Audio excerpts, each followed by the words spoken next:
I love therapy, and in fact, I've been going to therapy since I was around 6 years old. Though I talk about therapy a lot and may interview some therapists on the show on occasion, nothing that is said in this podcast should be considered a replacement for therapy.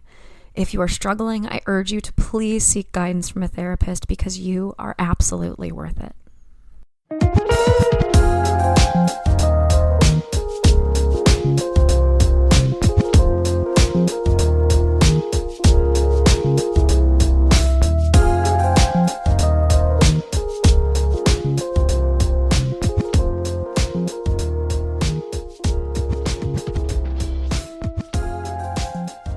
Hello, everyone. You are listening to Wine, Dine, and 69, a podcast about dating, relationships, sex, and self-love. I am your host, Rachel Dalton, and it is winter here. More or less. I don't know if it's actually technically winter. I think that doesn't happen till the solstice on the 21st. The solstice on the 21st. But yeah, I think it happens somewhere in there. But it definitely feels like it's winter. It's very cold, but I hope that it is warm in your hearts. Oh God, it's gonna be that type of intro, huh? Okay, no, I have important things to say. I have important things to talk about. Okay, I was trying to figure out what I wanted to talk about in the intro this week, and you know, my brain never fucking shuts up. It's always going a mile a minute. So I had a bunch of things on my mind, and then I did find an article that kind of linked into this overall theme that I've had in my mind. And the theme is values. And I'm not just talking about values between you and a romantic partner, although yes, that plays into it. I'm talking about values between anybody that you like interact with, a boss, your parents, friends, people that are in your life. It's important to have shared values. And I think about like when you were a kid and you met somebody in like the McDonald's playground place. I always made friends there. That place, that's a disgusting place, and it's just a breeding ground for germs. In retrospect, it's remarkable that I didn't die. Anyway, when you met somebody new, you would bond over commonalities. Like maybe that person's favorite color is blue, or you both take ballet classes, or you both play Little League, or, root for the same sports team, whatever. Like you make friends based on commonalities, or because I remember for me, I was always, if I saw like a girl that had like really pretty long hair, I was like, oh, I want to be her friend. I don't know why. But anyway, these things are not superficial, but, don't have as much substance. Now, when thinking about romantic relationships, I was always told that you need to assess your values and make sure that your values are compatible with your partner's. And I thought that meant things like making sure that you were on the same page about living in the city or the country. Which city are you going to live in? Do you want to have kids? Do you not want to have kids? Are you a cat person or a dog person? How are you going to split the chores? Those types of things. Monogamy or not, the list goes on, right? Just making sure that you have common values. But that's not all that it is, I'm realizing. There are plenty of people that I have those base things in common with, or I have those superficial things in common with, but that doesn't mean that we're compatible. And values, I'm learning, has way more to do about how you interact. When things are good, yes, but when things are not good. And I'm realizing that my values are more focused on integrity, accountability, conviction, a desire to meet in the middle and understand another person's point of view, empathy, honesty, passion. There are these things that I lead with in my life, and it is important for me that the people in my life lead with those as well. Integrity is really, really important to me, and I don't think that I fully understood what that word really means until the last couple of years. But I've been thinking and looking back, and I'm realizing that if I look at, all of the people that have been in my life from like beginning to end. Some of, them ended badly, and some people are still in my life today. The people that are still in my life, this base of people that I have, my support network, we all kind of lead with similar values. I was thinking, and I actually texted my friend group earlier this week, and I wanted to know. I was like, hey, listen, I'm doing a lot of thinking about values. Can you tell me what your values are? I have a suspicion that we're going to overlap. Spoiler alert, we did. Yeah. The way that you practice your values, because that's the thing. It's one thing to say, I want somebody that I can trust. I want honesty. I want a sense of, like, that's all well and good. But when the going gets tough, does that person lead with the same values that you do? The way that I lead in my life is I'm trying to understand where the other person is coming from. And sometimes I kill myself trying to do it. Sometimes I am thinking so hard about where the other person might be coming from that I'm making up scenarios in my head. That has definitely occurred before. But I like where that comes from, even though I don't like the anxiety that comes, that I like where it comes from. It comes from a desire to try to understand another human being. And that's a really big value for me. And that's a really big value for a lot of the people that I hold close. And, I look at the people who aren't in my life anymore, who have left for whatever reason. And there was a disconnect in values. Maybe we had things in common, right? Maybe we had the same favorite color. And maybe we did align on marriage and kids and where to live and all of those things. But when it came down to it, the values weren't compatible.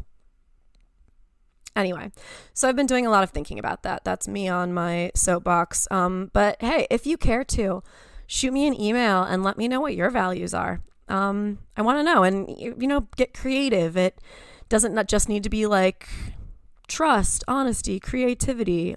There is a lot that goes along with that. Really think about how you lead, how you show up in your life every day. What's important to you every day when you show up in your life, and go from there.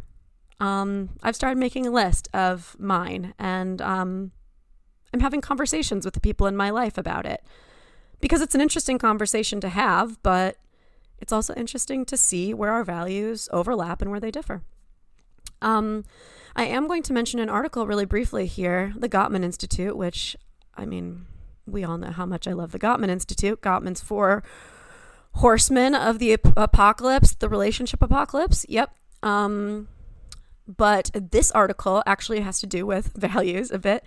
The title is The Gottman Institute Says There Are 5 Components of Trust and Only One is Honesty.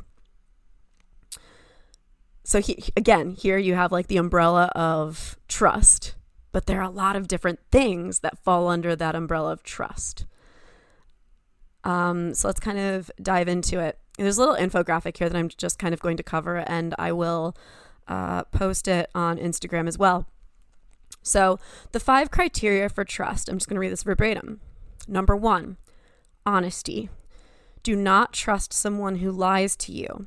Don't come up with excuses for why they lied or talk yourself out of your doubts. That's a big one. And because of my desire to try to understand other people, I'm not very good at shutting this one down. 2, transparency. Make sure they are an open book and that they invite you to meet their family and friends. Makes sense. You don't want to be a secret. 3, accountability. Do they keep their promises and follow through on their commitments?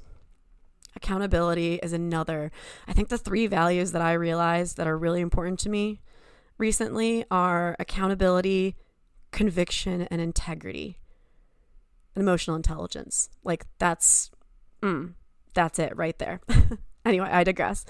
4, ethical actions. If you are detecting immoral actions or you are uncomfortable with their morals, then move on. 5, proof of alliance. If they can demonstrate that they have your back, even in small ways, then that is a good sign. Do they take your best interests to heart instead of acting only out of self-interest? And reading that and just thinking back to, different periods in my life where people have come and gone, some of these criteria were missing. So that's kind of interesting, right? I don't know. Does this make any sense? Am I just rambling? I don't know. But I will stop here. I'm super excited to introduce my guest this week, Dr. Colleen Stack. Oh my gosh, she's so brilliant. And we had such an interesting conversation about the brain and sex and relationships and the differences between people with penises, people with vaginas biologically. Really a fascinating conversation. I do want to mention, we mentioned therapy multiple times in this episode. And so I do want to remind you that if you are struggling and you feel like you need help, looking for a therapist can be so daunting. But that is really the first and the hardest step. I'm going to put a link in the episode notes for Psychology Today. They have a tool that helps you find a therapist in your area with your insurance. I'm just going to pop it in the episode notes once in a while, just as a tool, a reminder. I guess the other thing is I did my Spotify Wrapped for podcasts, and thank you for listening. It really makes me very happy to see that people are listening and people are following and subscribing. It made me a little bit emotional today when I was looking through it. So thank you for being here, and thank you for supporting the show and the guests. Me. It's been a ride, and I'm looking forward to what's coming next. But anyway, before I cry, super excited to introduce my guest this week, Dr. Colleen Stack. I'm going to cut to a quick commercial break, and then please enjoy this fascinating conversation.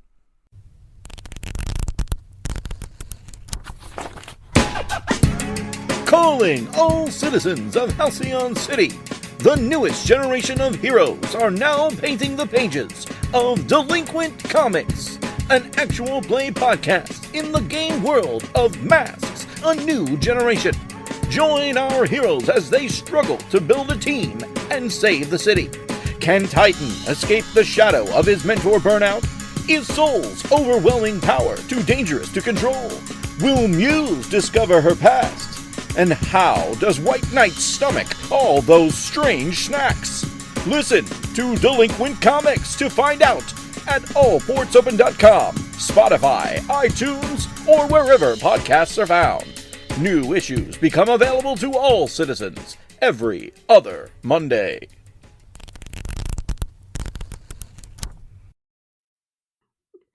Hello, everyone. Welcome back. I am super excited to talk to my guest here today. We have Dr. Colleen Stack. How are you doing? I'm so excited to talk to you. I'm so excited to talk to you too. I have heard about you for a long time and listened to your podcast. It's so exciting. Talking in person. Absolutely. What we're going to be talking about today is kind of the neurobiology of sex in humans, right? So you are a doctor, as stated. So let's give us a little bit of an overview about who you are, what you do, and how you became interested in this. Absolutely. So I am a neurologist by training. My subspecialty training is in clinical neurophysiology, which is the study of how the brain communicates with itself and the mind and the body using electrical impulses, neurotransmitters, hormones, and all the cascading effects that those have. I trained at Duke University all the way through, from undergrad, med school, business school, internship, residency, and fellowship. Wow. Yeah. It's a lot of years. I was born there. So Yeah, there you go. I'm not there anymore, but it was great while I was. There you go. Yeah. So prior to my formal medical training, my background was in public health. I was a women's studies major, also at Duke. And I was heavily involved there at the Women's Center with a focus on sexual assault education, awareness, and support services for trauma survivors. And then after college, I worked full time for the CDC AIDS line, doing crisis intervention, education, connecting people with local and national resources, and doing advocacy. And Wow. so I definitely learned as much or more about how to be a healer and how to listen and how to learn, in the partnership with patients from those experiences as I did in my technical medical training. Wow, that is so cool. And just you were so accomplished. That's incredible. And then so when you decided, so you started in women's studies, and Mm-hmm. then how did that? It sounds like it kind of did a natural shift when you went through public health and then Mm-hmm. kind of into the neurobiology. Is that kind of how it worked? Yeah, so there was a gradual curve, and then there was an abrupt shift. I was planning to.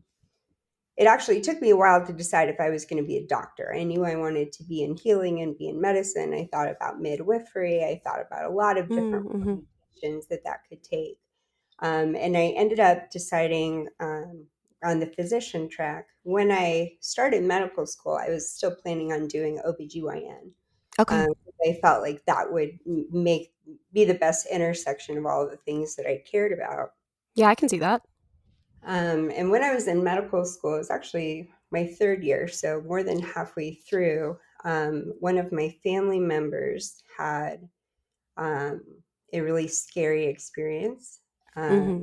She was out in California and doing fine, had no medical issues, and then lost vision in one eye all of a sudden one Oh my day. gosh, that's so scary.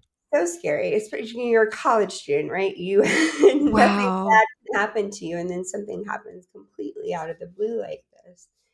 And so, because I was in medicine, they called and I went out there, took them to somebody who was supposed to be one of the best neurologists in the world.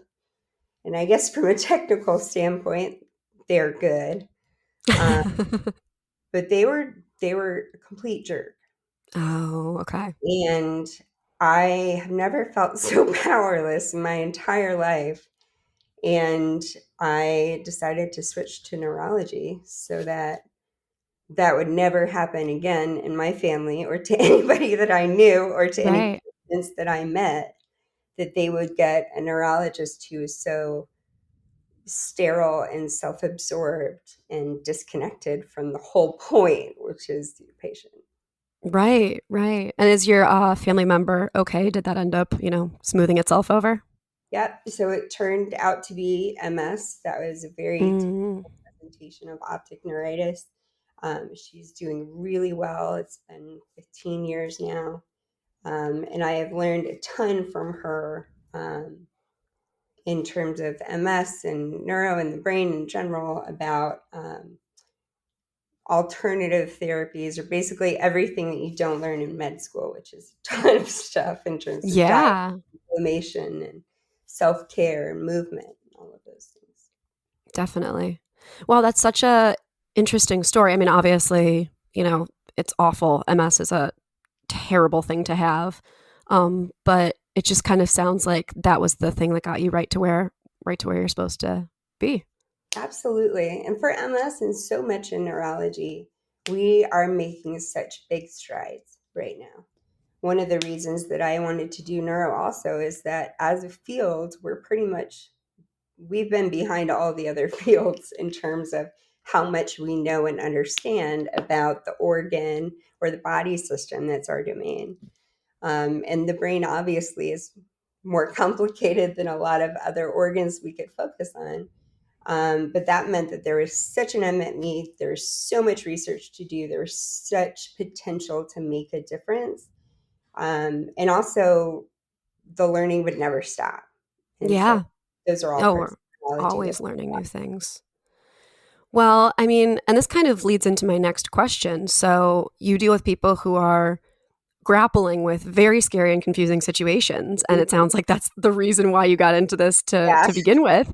Yeah. So how do you approach this that is different from what you witnessed with your family member? And in addition to that, like, how do you engage in self-care? Because you're dealing with a lot of heavy situations. Yeah, such good questions. I actually recently transitioned about a year ago to even more intense environment to practice in. So currently, I've got a fantastic job at a large not-for-profit health system in central North Carolina, where I focus exclusively on big brain emergencies, only Okay. seeing patients in the hospital. So strokes, seizures, brain bleeds, traumatic brain injuries, and they're inpatient management. So I don't have a clinic anymore. And so really what I do is is these acute situations. And often for the brain, it's something that came out of nowhere for people. When a stroke happens, 30 seconds before the stroke, the person felt fine. Same with a car accident or anything like that. So these situations are the most unbelievable shock to the system, both from a physical standpoint, from an emotional standpoint, spiritual standpoint. And so the stakes are really high and it's very intense. For me and my personality, the more chaotic a situation, the more calm and focused I get. So Okay. it works. One of the things that I was concerned about when I stopped having a clinic was, would I get enough time to interact with people so that I felt we really had a good relationship? Because the relationship and the trust that you build with your patients is fundamental to any kind of healing occurring. But because the stakes are so high and everything is so intense, it's really amazing the kind of bonds that form so quickly in minutes or hours when you're caring for somebody or for their family member who's, Yeah. I mean, high stakes. yeah. So in terms of how I relate to people, I don't. I know I went to medical school, so I hope that I can bring something helpful to the table. Well, yes, of I don't course. think that I don't think that I know more than any of my patients do. Certainly not about themselves or their own bodies. It's amazing how many of my patients will say, "Hey, doc, I don't mean to overstep," or "Hey, I know I'm not a doctor, but I was thinking." And I always encourage them to forget all of that because everybody knows their own body better than anybody else, whether they went to medical school or not. Right, right. And listening is the most important part. I once had a medical student who asked me how I knew how to talk to which people in which ways. And I was so confused what they meant. And it's by the end of the conversation, I gathered that were trying to get kind of a script in their mind. Like when they go talk to a teenage girl who's concerned about pregnancy, these are the words that they use so that they resonate. And that's the opposite of the approach that you need. You go in, you introduce yourself, you say, "I'm sorry that all of this is going on. I'm here to help." And then first you listen, and they will tell you what they're concerned about. They will use the language that tells you what language you should use for them. And then checking in, reframing the conversation, saying, "This is what I've gotten so far. Does that resonate or correct me if I say anything wrong?" Those are really helpful. Yeah, those are great. I mean, those are the exact questions that therapists encourage you to Exactly. use, right? Like that's checking in, repeating what you're hearing to make sure that you're interpreting it correctly. Yeah, that's all great stuff. It's And really interesting. yeah. There's historically been neurology and psychology have been very siloed. Hmm. Psychology, psychiatry, which is ridiculous. We're all talking about the brain and the mind, Right. but there's so little overlap in training. Actually, neurologists do 4 years of training, only 1 month of which is psych, and Wow. psychologists do 4 years of training, only one which is neuro. Wow. Yeah, that sounds like there really should be more of a educational overlap there. Mm-hmm. Very interesting. Well, what about taking care of yourself? I mean, when you go home at the end of the day and it's been a long day or you had a really high tension situation, how do you manage that? So, good question. I am continuing to learn, as is the answer to most things, self-care, boundaries, boundaries, boundaries. I feel like learned in adulthood with my therapist, how to establish good boundaries in personal relationships. And it took me a lot longer to learn how to set and maintain boundaries professionally. So I have learned the hard way not to overcommit, not to say yes to everything. And I chose the job that I have now specifically because I knew that it was a great team. I knew that everybody is really hardworking and has a very good culture of covering each other. And um, it's just a really positive environment.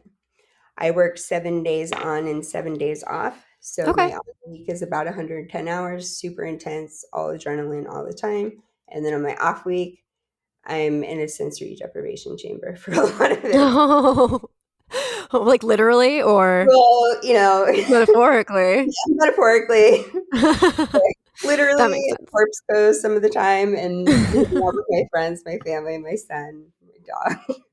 That's fair. That's fair. Yeah, Yeah, getting back to remembering who you are. exactly. Having that identity is really Yes. important. Mm-hmm. Well, it just actually occurred to me too that you're probably familiar with the impetus of this podcast, which is coital cephalgia, Yeah. Yes. Yeah. which is the entire reason why it started in the first place. That's really funny. I mean, just so I can learn, do you want to tell listeners what that is in a way that's a little more eloquent than how I probably described it? Sure. Well, I'm interested to hear how you describe it. I basically say that it's a sex headache essentially, and it's something that happens when somebody's on the brink of orgasm. Mhm. And I think I say that it's like blood vessels burst in the brain, and then there's a risk that blood has gone into your spinal column. Do I have any of that right whatsoever? That is very good. We don't quite understand as much as that makes it seem like. But yes, that's very good. So there are multiple pain syndromes that are associated with sex. The headache syndrome that you described is not very common, but it is dramatic. Yeah. So, so the headache feels equivalent to a subarachnoid hemorrhage, which is the most Wow. common form of hemorrhage in the brain. Like most headaches, like migraine headaches, this type of headache, this category we think is vascular related. Okay. And so the main workup for it is to check the blood vessels and make sure that there isn't an aneurysm, make sure that there isn't something that is scary and dangerous that we should be treating. And then if there's not, then we try to treat symptomatically, usually with calcium channel blockers that affect the way the blood vessels relax. Wow. That's fascinating. Yeah, I've never seen anything quite like it. It was very dramatic indeed. But yeah, it's interesting to know that it's not very common too. Does it affect people with penises more than people with vaginas, or is it kind of It across affects the board? people with vaginas more, Okay. as do most vascular headache syndromes, migraines, etc. Okay. You know what? I had an experience a few years ago where I had sex with my partner, Mm-hmm. and right after sex, my body it's like my blood pressure like immediately dropped and I got a massive headache. So I actually wondered at the time if it was maybe that same thing. Mm-hmm. Um, So potentially, but there are also so many changes, the hormones and just your vascular tone, that when you have all that adrenaline going during sex, everything is very constricted. mhm. And then afterwards, you relax and everything dilates. And so your blood has a lot more space to move around in. Your blood pressure drops, you can get dizzy, sometimes even pass out. Okay, good. I'm not crazy. I thought I was gonna die. So That's not crazy. well, kind of getting into the sex stuff then. Great segue, Rachel. Great job. All right. What are the most marked differences neurologically between the sexes? And how can we reconcile those? So this is a great question, and I'm sure will be the longest question because in order to give you my thoughts on this, I have to give you a lot of context. Sure. So this is probably, if not it's one of the most controversial areas in neurology and psychology. Okay. So historically, medicine was designed by and for the standard 70-kilogram male patient. Mm-hmm. Women were systematically excluded for multiple reasons: infantilization of women, purity constructs, the fact that they're complicated, so they menstruate and get pregnant, Scary. mess up clinical trials. Very scary stuff. Yeah. And so that resulted in the exclusion of consideration of sex and gender in the entire construct of Western medicine until recent decades, with noted exceptions, OBGYN and some of pediatrics. Mm-hmm. And so this has had really serious consequences. So underappreciation for sex differences is related to neuroanatomy, information processing, clinical manifestations of disease, treatment response, underdiagnosis or failure to diagnose conditions that present the same or differently. So women, we still use this term in medicine, and I hate it. Women are often said to have, quote, atypical presentations. Oh, come on. Yeah, right. So for a heart attack, for example, men will typically have crushing pressure in the center of the chest that radiates to the left arm and the jaw. Women may have that, but they're much more likely to have more diffuse chest discomfort. They may not have chest discomfort at all. They may actually come in with a stomach ache or other symptoms that are not, they're not following the textbook that was written for the man. And so, unfortunately, some doctors have a tendency to write off female patient complaints more easily, or even say that, it's all in her head or that she's making it worse than it is. And so everything I just mentioned results in worse outcomes for some disorders for women, from stroke to cardiovascular disease. So within the last 2 to 3 decades, researchers began to look at the influence of biological sex and gender on neurodevelopment, cognition, neurologic disorders. And when those researchers started doing that, people got very upset. They described it as neurosexism. And, when I started to learn more about the research in this area, I will admit I had kind of an icky feeling about it, because medicine has a long, dark history of being weaponized against different groups, from eugenics to Tuskegee syphilis, quote, trial or study, which is actually a murder, almost 200 men. Pseudosciences like phrenology, measuring the bumps on the skull to predict personality traits or to support false theories about white men's superiority from cognitive and moral standpoints. And so here, there's a lot of stuff that feels fraught with potential for misuse and potential for misinterpretation. But that's why we need to research it, not why we need to stay away from it. Absolutely. More information is always better. Absolutely. I totally agree. And just kind of writing the whole thing off as being problematic and we shouldn't touch it, it's too controversial, or just saying that clearly no differences exist. I mean, that's the same as saying that you're colorblind and a white person is saying that they don't see color, so they're not racist. Right. All of the problematic racism inherent in that. Yep. Absolutely. Okay, so that's the context. Obviously, individuals vary, and we're talking about averages across groups that are bell curves, and the differences are not huge. But women tend to excel verbally in nearly all measures of verbal ability, also in fine motor coordination, perceptual speed, and retrieving certain types of memory, so specifically long-term memory. Okay.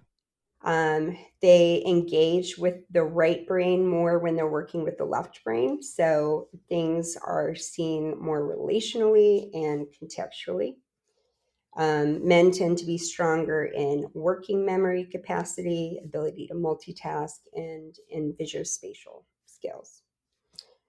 There are two areas of the brain that tend to differ in size. Now, the size and mass of brains between men and women on average are different. So men have bigger, heavier brains. There's no relation to cognition with that or cognitive differences. Right. The two areas that we see that are different in relative size are the hippocampus, which is where memory is stored, especially long-term memory, and the amygdala, which is part of our limbic system and controls emotions. That completely makes sense to me. Mm-hmm. And those two areas of the brain have the highest concentrations of receptors for sex hormones. So it makes sense why, from a neurodevelopmental standpoint, there would be sex differences. Yeah, and that's I guess it kind of goes along with that. Like, what about the development? How does that look? 'Cause it's in the prefrontal cortexes as well, right? Yeah. Okay. Yes. So I have a teenager, so this subject is near and dear to my heart. Prefrontal cortex is where we process things that we feel. So your amygdala, your limbic system, that is your emotions, your fight or flight, your instant reaction, which is super helpful if you're being chased by a bear and is not helpful in work, interpersonal situations, Nope. or what it's activated in. And so your prefrontal cortex is what governs that and the more, reptilian structures and circuits in the brain. So that allows us to say, okay, I'm feeling this fear, but is my life actually in danger? Am I actually being threatened? Or say, I'm feeling this anger. A, is it warranted? B, how do I express it? So do I punch somebody in the face, or do I ask to take 5 minutes, walk around the block, and then have a reasonable conversation about it? Right. So so the prefrontal cortex is larger in women, and it actually matures a full 2 years before men's. I'm shocked. Yeah, I know, right? We knew that already. And it's super interesting because that is the last part of the brain to fully mature. And it doesn't happen until the early 20s, even for women, and then more towards the mid 20s for men. So that's one of the reasons why teenagers and college students make decisions that, in retrospect, as adults, are like, man, how did I do that? What kind of risks was I taking? Yeah, just going on a risk and a prayer, I guess. Yeah, exactly. Yeah. Well, in terms of hormones, Mm-hmm. we talk about testosterone and estrogen a lot when we're talking about sex and libido and drive and everything. But what else should we know about hormones in this context of interpersonal relationships? Good question. There are so many, and testosterone and estrogen are a big part of what drive lust and the initial intense desire and for sex, generally, and with a specific partner or partners. The mating part of it. Right. The other big hormone that is very important in this phase and also in all phases of sex and relationships is dopamine.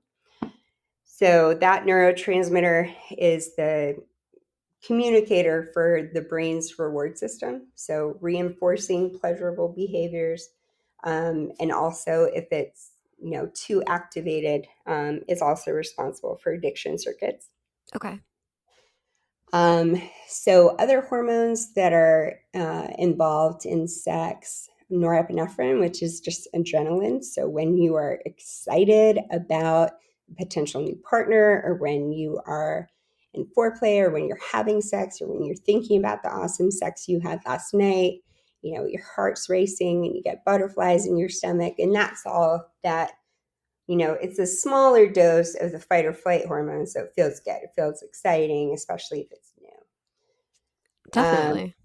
Serotonin's involved. So just happiness, things that feel good. You want to keep doing them. And then I would say the other two hormones that are not talked about as much, but are really, really critical, especially for relationships, are oxytocin and vasopressin. So Okay. oxytocin, is sometimes called the cuddle hormone, and it's like that's what it really should be called. It's responsible for feelings of attachment, security, safety, trust. It's released in spades when there's cuddling, or after sexual activity or orgasm. It's also really important in maternal child bonding. So that feels good and has protective factors for the relationship. So when oxytocin is up, people, especially women, will have less of an attraction to potential mates outside that relationship. Mm-hmm. And so you're more focused on preserving that relationship that's giving you that oxytocin. Absolutely. That makes so much sense. Yeah. It's kind of, I mean, it's all fascinating, right? But at the same time, I'm kind of scared by like how not in control of myself I am. Yes.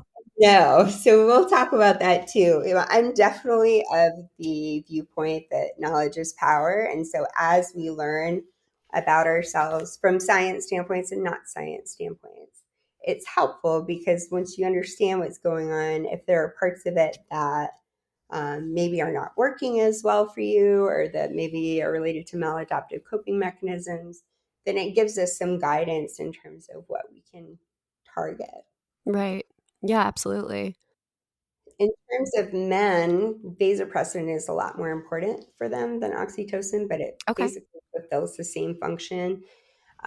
So it's, for whatever reason, it has less of like a cuddle connotation, but it's basically what it is. So after mating, vasopressin is elevated in men, and it gives them a real focus on that partner or partners. So selective preference for them, and also they start to guard access to the mate, is how it's described. And is that what is known as like post-nut clarity? I heard someone refer to it. That's that the other day. I've never heard that. Post-nut clarity. That's amazing and right on. So perfect. Say that in the text. I'll let him know that he's spot on. Yeah, no, that's great. Okay. I love these like little idioms, and yeah, that's fantastic. Okay. Well, and it's real. I love that it's like scientifically backed up. That it's like after you have sex, like, and this is kind of goes into like biologically, men are programmed to want to procreate as much as possible, spread their seed among as many women as possible. Women are more designed to take care of the home, kind of like the separate spheres ideology, really. Like one goes out and whatever, I don't know, I'm not a dude, and the other one goes out there and is really focused on finding a long-term mate. And so I've actually had a few people tell me this, that in moments of post-nut clarity, that there's a moment of, do I want this person to stick around, or do I want them to get the fuck out? This is like, my mind's completely blown right now. I remember, and as soon as I get off this podcast, I'm going to ask my partner about his thoughts on it. Apparently he had it, because we're doing well in a relationship. Yeah. No, I mean, that's when I've had people mention it. Like, they're like, oh, I don't want you to leave afterwards. Like, thanks, I guess. See, this just illustrates that there are differences in the sexes because I never would have thought about that and would have no basis to understand it if I wasn't a neurologist. Right. But I mean, with along that idea of like spreading the seed biology and how frustrating that can be for women, I have been joking to my friends that it's like dating in your 30s is completely different from dating in your 20s because it's like a flip switched and men are all of a sudden ready for commitment. Yeah, it's not a joke. It's true. It like my personal experience. Yeah, I was in a relationship from 28 to 31 and then got out of one, started dating, and I was shocked at the amount of just willingness to commit. I was like, what the fuck is happening here? Goes against everything that I know. And then, so I'm 41. I will tell you, there is also a big shift like a decade later. Great. Yeah. Looking forward to it, I guess. I know. We only had to wait how many decades? Right. For it to, great. Okay. Well, I guess I read a study, and this kind of made the rounds on the internet that kind of goes along with this. Men have a tendency as they age to remain attracted to women around the age of 20. Mm-hmm. Whereas women, as they age, their partners, the people that they're attracted to, tend to age with them. What the fuck is going on there? Yeah, so very, very, I don't know what study you read. I will tell you, I didn't read the book, but there's a book called Dataclysm, which is written by one of the founders at OkCupid. And they had some pretty shocking, but I guess not shocking, graphs that went around the internet.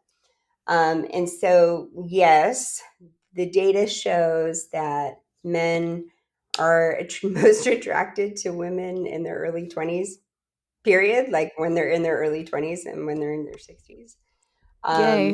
Yay. Perfect. But interestingly, there's a second part to that graph. I will say I do have friends who are in their 40s and 50s who are still trying to hit on 20-year-olds with the idea that that's going to be a great shared value relationship. Oof. Most men, while they are attracted to a 20-year-old, are not necessarily going to act on that at all. Right. Or would be more interested for short-term or, super short-term engagement. Right. Yeah, like 30 minutes. Right. Or 30 seconds, Exactly. That makes sense. I mean, I read that study and I just was like, life is so unfair. And it also, has to do with the fact that women have that biological clock going like tick, tick, tick, tick, tick in your brain. And just, I was recently reading a book that made me completely rethink the sexual revolution. It's actually a book called Case Against the Sexual Revolution by Louise Perry. It's actually gave the recommendation to our mutual friend too.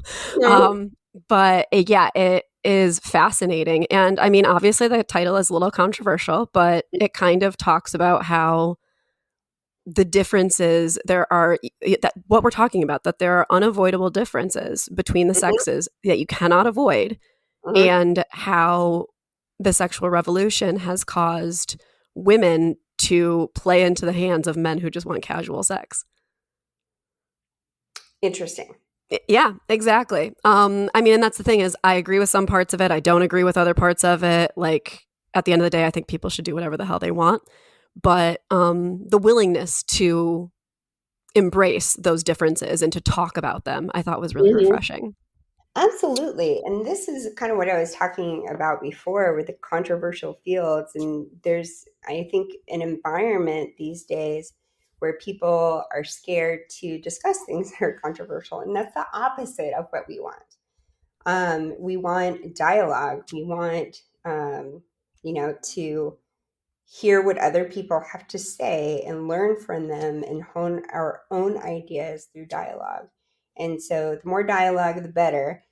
And I definitely agree that while it's good that we're not expected by everybody to be barefoot and pregnant in the kitchen, there are some holdovers. it's also ridiculous that we are, we're still being pigeonholed. We still have to now we're encouraged to have careers, but we should also have dinner on the table when they get home. And we're supposed to be quote unquote sexually empowered, but don't be a slut. Like, don't take it overboard or we'll shame you for it. And so it's still a very fine line, and an unrealistic quote unquote ideal that women are supposed to strive for. And we're all different. Everybody should be able to do whatever they want. Women in their 40s should be able to go for men in their 20s and men in their 80s, and women and whatever kind of construct you want. Yeah, absolutely. Yeah, it's definitely an interesting topic, but I guess I'm kind of wondering about other things that come into play in a relationship too. This podcast is about dating, relationship, sex, but also self-love. And because it's my opinion that those other areas are not going to thrive if you don't have the central tenet of that self-love figured out. So when it comes to, I guess, let's start with the brain and anxiety.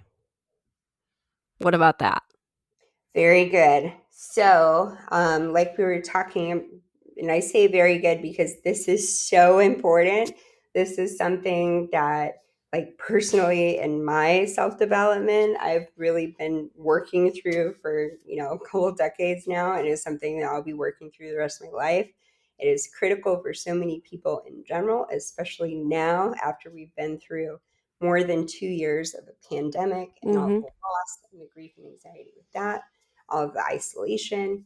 And it's huge, like the same pathways that are at work in those anxiety short circuits are also a lot of the same pathways that are stimulated by trauma and post-traumatic stress. So a lot of what we see is if there is an input, so you see something or hear something that triggers either memories of a past trauma or triggers your anxiety, then it goes straight to the amygdala, which is your fear and emotional center, and kind of bypasses that prefrontal cortex that allows us to process it.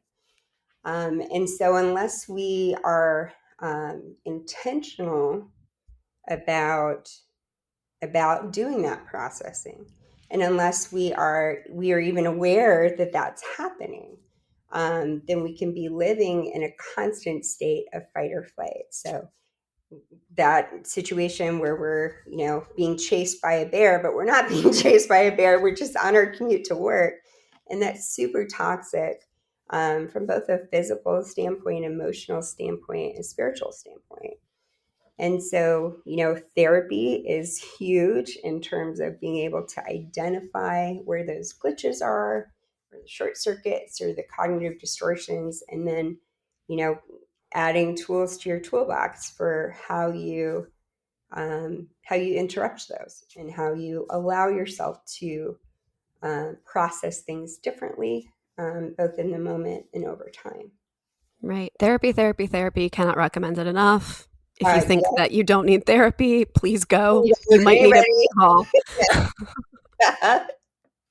Okay. Yeah, that makes perfect sense. And I mean, that's why when you are in therapy, they talk you through mindfulness, because it allows you to sit with that emotion and to process it. It's almost like intentionally being, okay, the amygdala is, I don't know if the phrasing of firing off is correct, but okay.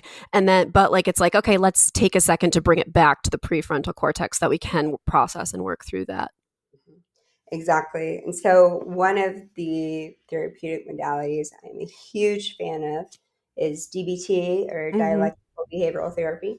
And that is one of the most important aspects of that is acknowledging that there is an emotional mind and there is a logical mind. And then at the intersection of those two is your wise mind. And later on, a third sphere was added, which is your body mind, which is very important in anxiety and trauma and life and all of this. Everybody read The Body Keeps the Score. Yes. Everybody should read that. That's what I'll say about that. But that intersection in that Venn diagram is where the wise mind happens. So you can make decisions and take actions that are aligned with your values and how you want to live your life and what is a good life for you, instead of just being reactive to stimuli and past trauma. Definitely. Yeah, I mean, and that's the big thing, right? Checking in with your brain, checking in with your body, and your gut too. Yeah, what's a gut reaction? I mean, we call it a gut reaction, but obviously it's like a nagging feeling in the brain. What's happening there? Absolutely. So interesting. I have a friend who is a gastroenterologist, and we always joke, but it's not joking, that he's as much a psychologist as a quote unquote medical doctor. Because your gut is governed actually by that fight or flight nervous system. So your sympathetic nervous system informs your autonomic nervous system, which is unconscious functions. So the way your intestines squeeze, the way you digest, the way your the heart rate, in the way you breathe, if you're not consciously doing that. So all of that is linked by a nervous system too, that's directed by the brain. Yeah, like when I'm really stressed out or dealing with like a traumatic experience of some kind, like a breakup or whatever, I don't eat. Yep. I stop eating. Yep. So I'm very familiar with that, and that makes so much sense that that's connected. Mm-hmm. I see that all the time. I think, that is a word that a lot of people use to describe intuition, right? And so it's feeling, we don't know why. So we can't identify exactly what factors are making us feel that way. But, I think that there's pressure to kind of ignore that or prioritize what that information is telling us less than if it were directly logical. But it's not true. Definitely. No, Your listen to gut that. is never wrong. Yeah.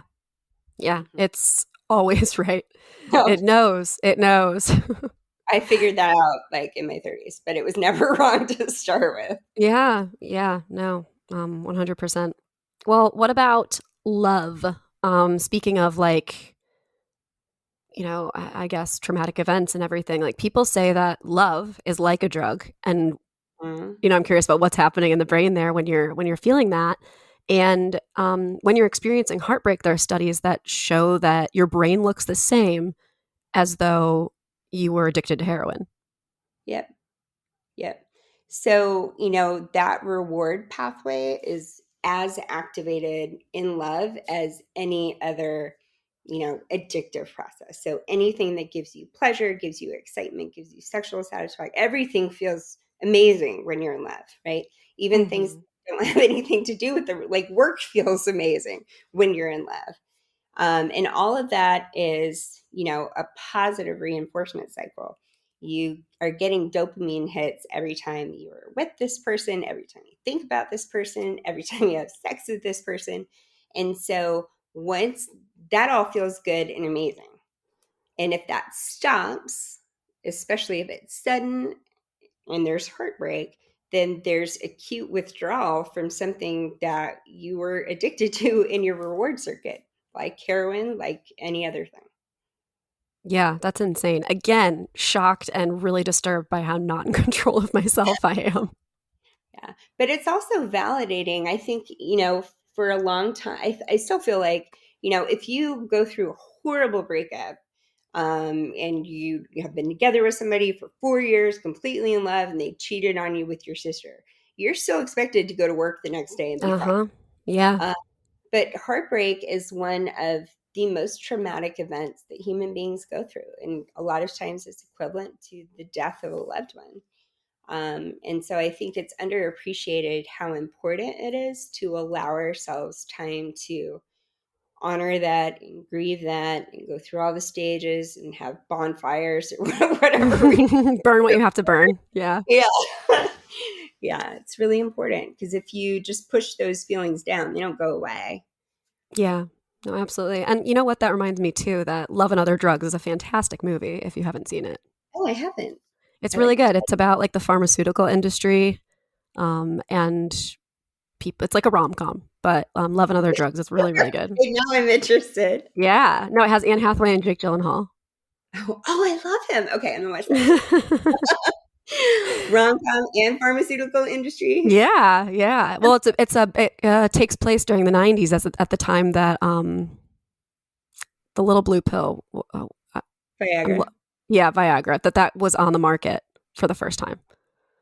So it's kind of, love and other drugs. And then Parkinson's kind of comes into play. So yeah, I think you'll really like it. It's very good. Well, what about self-awareness? I pride myself in my self-awareness and my empathy. But I'm wondering what that looks like through a neurological lens. Are you processing things slower? Because there are people I know that I feel like or people I've run into, I guess, in my life that seem to be less self-aware or less empathetic and aware of how they are impacting other people. So I'm kind of curious about, every individual is different, like in every way, not just in the brain, right? But does that look a particular way? Is there something that's happening there for people that are more sensitive versus people that are not? So interesting. And actually, pretty recently, we're able to visualize that in a different way than we have been able to in the past. So in terms of imaging of the brain, MRI is the best visual imaging that we get. Okay. Much better than CT. It's basically high def or high resolution. We get lots of different sequences, hundreds of images. And more recently, we have been able to do functional MRI or fMRI. And that was initially using tracers, but now just measures relative blood flow and oxygen to certain areas of the brain that are more activated. So things light up if you're using that part of your brain. And so we've been able to see that in people who, are more empathetic, that if they're in the scanner and you show them pictures of somebody else being hurt, like somebody else breaking their arm, then in that empathic person's brain, the same part lights up as if they had a broken arm. Mm-hmm. So really, it's not just feeling sorry for people or sympathy or pity. It's really you're feeling what that person is feeling, which is definitely a gift and can also be a curse. Yeah, it can. Definitely, unless you really, and it's an ongoing battle to balance, right? But it's so important to focus on self-care because you're not just, feeling what you're feeling. You're kind of feeling the weight of everything. Right. Yeah, that's interesting. And just because somebody is not as empathetic or not as self-aware, that doesn't automatically make them a narcissist or a psychopath. I think that we jump to labeling people that as such, especially narcissist is getting used a lot. People are throwing that term around, but it's a sliding scale, right? Like it's a sliding scale of empathy and of self-awareness and of, sensitivity. So just because that area doesn't light up as strongly or at all doesn't mean, oh my gosh, the person in this machine is a psychopath. Yes, no, that is so perfectly said. So the psychopath would be a very, very extreme example. So one very interesting study that looked at what babies respond to and then followed them to see whether or not they would become psychopaths. Wow. Yeah, I know, right? Talk about a serious endeavor, but the data was fascinating. So babies who grew up to be psychopaths would favorably track objects, specifically red balls. So normal babies will track the mother or the parent's face before they'll notice anything else in their environment. Mm-hmm. And it's very, very clear. So they interact with faces, the people. And babies that grew up to be psychopaths couldn't care less about their mother's faces, but if you showed them a red ball, they would be fascinated, captivated. Wow. That is chilling. Yeah, I know. That is, well, and also with like psychopaths, this isn't a true crime podcast, but head trauma is a huge indicator. Yes. A lot of all serial killers, but a lot of of the big name serial killers that are now dead they experienced head trauma at a young age. Absolutely. Yep. And head trauma, it's really amazing. I didn't have an appreciation before I took care of a lot of people with head trauma and trained in neurology. Because you think about head trauma as being really diffuse, like you hit your head and everything hurts. Mm-hmm. But head trauma can actually knock out very specific areas of the brain, like your language center, or your executive function center, or the centers that allow you to empathize with other people. Yeah, go figure. Wow, that's fascinating. Yeah. Well, kind of wrapping up with a couple bigger questions here. How can we intervene and hack our own brain Mm-hmm. to lead the most happy, successful, loving, life? I love the question. And this is like one of the most important questions, I think, ongoing, or should be one of the most important questions Sure. in everybody's life, right? It's a moving target. So there's not like an answer that you can find and then be on autopilot for the rest of your life. So they're like the fundamentals of self-care. Sleep is absolutely critical. People that are sleep deprived, which so many of us are, um, function as if they're cognitively impaired, and they have vastly decreased emotional resilience. Um, Mm-hmm. so sleep is huge, nutrition, connection. So either, with your close interpersonal relationships, also connection to your community. For some people, spirituality is important. But those connections with other people, I think a lot of times when we're stressed, we have a tendency to isolate. Those connections are one of the most important things that keep us grounded and also give us a reality check, right? We all make these internal narratives in our heads, and if left unchecked, they can take on a mind of their own. Yeah. No, And absolutely. like you said, therapy, therapy, therapy. Mm-hmm. And then just, using different parts of your brain. So if you're a scientist, it's really, really important for on your days off for you to watch, garden or watch trash TV or do whatever makes you feel relaxed and restored. Definitely. Yeah, whatever makes you feel more grounded and back to you. Yep, Yeah, and that's exactly. the things we hear, right? Over and over again. We're always, like you said, it's a moving target. Like, oh gosh, like last night, I was like, I should be sleeping right now. And then 4 hours later, I went to sleep. I know how that goes. Well, last question. How can our knowledge of neurology benefit, inform, and optimize our sex lives and our relationships? Such a good question. I would say so knowledge is power, like we said. The Mm-hmm. other thing that's really important and empowering, is the concept of neuroplasticity. So neurologists used to think that babies were very resilient in that if they, had a stroke in utero or some other kind of trauma, that they could regrow neural pathways and compensate for that. And there was this untrue belief that adults didn't really have that capability. But now we're learning that they absolutely do. They have it to varying degrees. Babies are pretty amazing, and we're not quite that good.